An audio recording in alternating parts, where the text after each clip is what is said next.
So as you know, over the last couple of weeks, we've been doing a sermon series called My Summer Vacation. And you know, we've talked about things that each of us like to do, but today I get a chance to participate in one of those exciting things about going on vacation.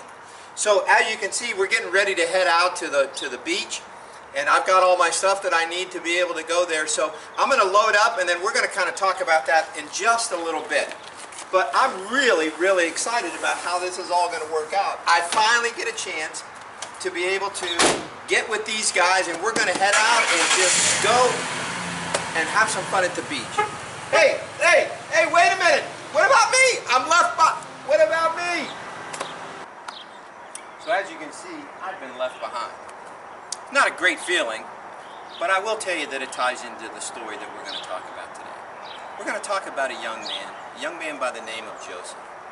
Joseph was a teenager, and he was the apple of his father's eye.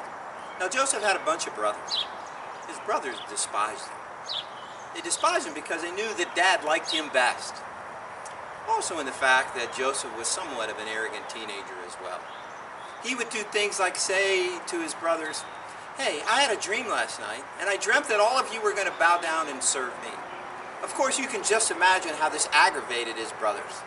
As a matter of fact, they got so aggravated that they actually wanted to kill him. But they came up with a different plan because they knew that if they had killed him, they had to answer to their father. So what they decided to do for the time being was throw him down a well. And they kept him there for a while. And then they got together and decided, what is it that we can do with him? As they're talking about this and discussing this, a caravan happens to come across them. They decided they would take their brother and sell him to the people of this caravan and leave their brother behind. That's exactly what happened. They left him behind to fend for himself, to figure out what it was that he needed to do.